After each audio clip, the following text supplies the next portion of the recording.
Welcome to the Murphy, Sam, and Jodi After the Show podcast. You can also catch our video version of it on YouTube. Either way, whatever is most convenient for you, that we're just hanging out a little bit longer after the show. Depends on if you can handle the visual. Yeah. Okay, so look, we got this.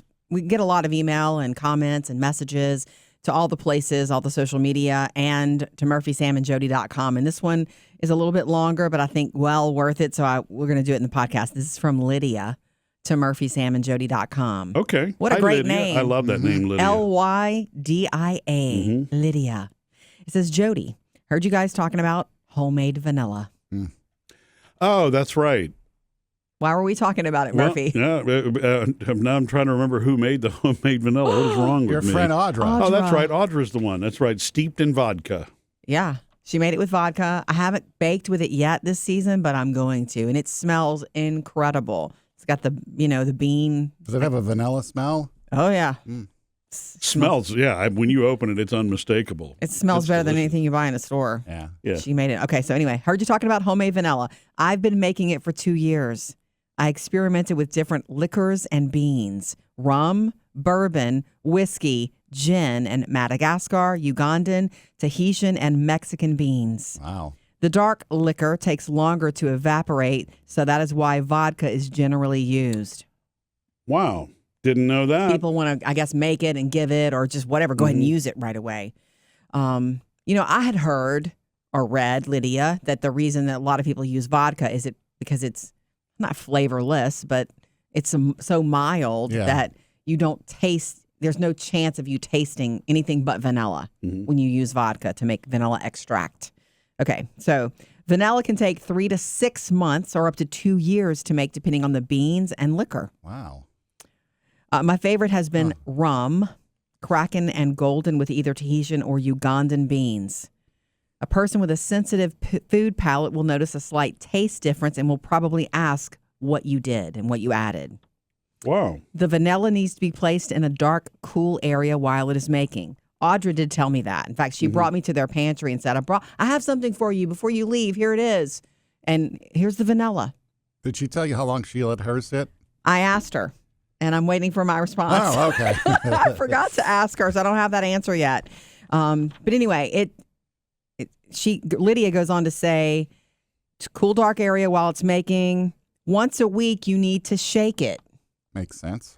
I watched Audra do that, standing in front of her pantry. To save space, I once discovered my go-to vanilla. I just split the beans and placed in the liquor bottle. Oh, Instead of having a bunch of little yeah. bottles everywhere. Like, these are, Lydia, these are things we would never have known. Just need to make sure that if somebody's drinking, they don't grab the wrong bottle. Oh, we're going to You know get there. Yeah. I measured to be sure I added enough beans, and since the one I like takes about 1 to 2 years, I don't have a bunch of little bottles in the way. All this can be found on the internet, of course. I've got go-to sites. They provide great info. I do purchase my beans off of Amazon with reputable companies who sell the beans a little cheaper on Amazon than from their own websites, but you can do, individual websites. This is a cool process and a neat gift. Just to be sure, if the batch is new, be sure to let the receiver know what they need to do until the vanilla is ready. Meaning, let them know to shake it about once a week and don't. Let me read this. Otherwise, they'll be getting a buzz on your vanilla and wanting more. LOL. So if it's not ready, it's going to be more alcohol than vanilla. So when it's completely ready, it still has some alcohol in it, right? I guess. Or does it? It can't Completely. I mean, I can imagine it cooks off, right? I mean, but while it's in the bottle, I don't understand how that. Because it's an extraction process. Why am I bringing pictures to my head of people who, were like addicted to alcohol and grabbing bottles of vanilla and because it's drinking been because it's got alcohol. because it's been in it, depicted right? in TV shows. That's what it old. is. Yeah. Like you have seen it. Yeah. Apparently, if you are. If you were addicted long time ago, you would drink almost anything to get that buzz. Cologne. I've heard that vanilla. too. Yeah. Well, I feel like it's been cologne will depicted. kill you. Yeah. But I've heard that's because that's wood alcohol. That's not the same thing as grain alcohol. Ew. Grain alcohol is what you're using in the vanilla. Anyway, this is just so interesting, all this info from Lydia, and I wanted to say thank you for sending it to us. It's something that you can learn about and then start playing with and practicing if you want to. But the interesting part, if you're going to give it as a gift, you might be a little late for Christmas because you might be giving something that's just, hey, here's some rum with some beans in it. I put a bean in there. You got to wait 2 years. Anyway, I just wanted to say thank you, Lydia, for educating us a little bit about that process. So I'm looking here. The FDA actually requires that pure vanilla extract has at least 35% alcohol by volume. Yeah. Wow. I mean, I get that the alcohol extracts because, I mean, aren't there like different tinctures? I don't know how to say that word. Tinctures and things. Alcohol has been used to extract things for many, many, hundreds of years. So, well, I don't know much about it. It was probably, I was an adult before I realized that vanilla extract came from like an alcohol process. You understand? Because, well, to be quite honest, alcohol was not in my house when I was growing up. Not much. My dad would have a beer every once in a while on a Saturday afternoon after he cut grass. But it was not something that was in my family. Now, certain parts of my family, it was all over the place. And that was not for vanilla reasons. But hidden. Yeah, right. Right, but hidden, so I didn't have any idea that that's what that was. And I don't think most kids, why would you know that? Yeah. You don't come into the world knowing that. It's funny, as a foodie, I've never known anybody to make their own vanilla.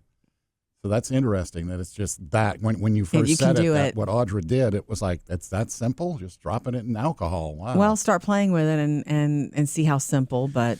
Probably because it's time consuming. I mean, if you're going to do it as a hobby and you've got the couple of months to let it become vanilla extract, that's great. But if you're baking something tomorrow, you go buy it off the shelf. Right. But it cooks off. So yeah. I can't wait to use what she gave us because what she gave us is ready. And I just think it's going to taste, I don't know, somehow more rich, So you're going to have to shake it up before you use it? I'm going to shake it up for sure and measure it up correctly. You going to use it over the holidays? I might put some in pumpkin bread. Would you? Oh, wow. I normally don't put vanilla in my pumpkin bread. It's not a part of the recipe, but it's not going to hurt anything. Yeah. In fact, if anything, it's going to be more flavorful and moist. You can try it and see. I mean, it depends on how much you're planning on putting in it. Right? Okay. I mean, you're putting that much vanilla extract. No. A little more. No, maybe a teaspoon. Tablespoon at the most. Teaspoon. Likely. Thank you, Lydia. MurphySamandJody.com. You can send us anything, anytime. Missed any part of the show? Get it all on the Murphy, Sam, and Jody podcast.